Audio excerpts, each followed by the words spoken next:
Assalamualaikum warahmatullahi wabarakatuh. Mbah Panggung, murid sesi Cijenar yang tak mempan dibakar api. Salah satu murid sesi Cijenar yang paling populer adalah Mbah Panggung atau Sunan Panggung atau Ki Ageng Panggung. Sama seperti sesi Cijenar, asal-usul tentang Mbah Panggung juga penuh kontroversi. Sejumlah literatur menyebutkan dia merupakan cucu dari Prabu Brawijaya V, raja terakhir Majapahit, dan hidup di masa sekitar tahun 1812-an di Sawojajar, tepi pantai barat Sungai Pemali. Ibunya Dewi Murti Ningrum, asal Campak, negeri di kawasan Indochina. Dia memiliki pertalian yang sangat lekat dengan Raden Patah di Demak. Raden Patah adalah pendiri Kesultanan Demak yang juga salah satu anak Brawijaya V. Sementara literatur lain menyebutkan Sunan Panggung atau Mbah Panggung, murid Syekh Siti Jenar, adalah putra dari Sunan Kalijaga. Lain lagi yang dipaparkan Alam Serat Bebet Jala Sutra, tertulis bahwa Pangeran Panggung atau Mbah Panggung adalah guru Sunan Geseng. Ia disebutkan cucu dari Prabu Brawijaya V dengan ayahnya bernama Jaka Pamekas alias Pangeran Kanduwuran. Dalam serat Suluk Malang Sumirang, Pangeran Panggung atau Mbah Panggung disebutkan sebagai adik tengah Pangeran Ngudung yang dinyatakan sebagai Ki Cakrajaya alias Sunan Geseng. Namun ada pula yang menyebut dia bernama asli Sayyid Syarif Abdurrahman yang hidup pada kurun waktu abad ke-4 hingga ke-6 Masehi.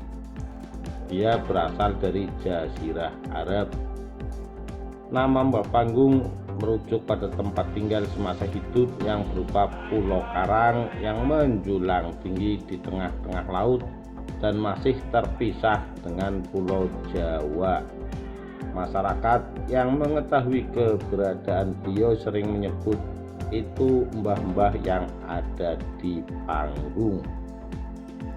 Sepak terjang Sunan Panggung atau Mbah Panggung juga hampir menyerupai gurunya. Dia menyebarkan Islam di pesisir pantai utara, Pantura, khususnya di kota Tegal hingga ke Kabupaten Brebes. Semula dia berguru dengan Sunan Kalijaga, namun saat dikirim Raden Patah ke Pengging untuk menjadi mata-mata Syekh Siti Jenar, dia justru tertarik dengan ajaran-ajaran Syekh Siti Jenar. Dia mengikrarkan diri menjadi pengikut setianya. Ajaran yang diusung dianggap sebagai pengejawantahan dari ajaran Syekh Siti Jenar. Karena guru agungnya Syekh Siti Jenar dihukum mati, Panggung marah besar. Dia mendirikan Paguron Lemah Abang di Pengging dan memiliki murid yang sangat banyak. Sebagai balasan atas tindakan Wali Songo terhadap Syekh Siti Jenar, dia memelihara 2 ekor anjing. Kedua anjing itu diberi nama Iman dan Tauhid.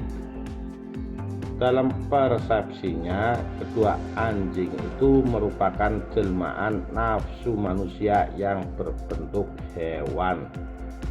Manusia dan anjing menjadi makhluk yang sama-sama diciptakan oleh Tuhan, sehingga antara manusia dan anjing tidak punya kehendak di luar kehendak penciptanya. Agar nafsu hewan dibuang keluar dari jiwa manusia, dia mengajak kedua anjingnya berlari-lari mengelilingi masjid.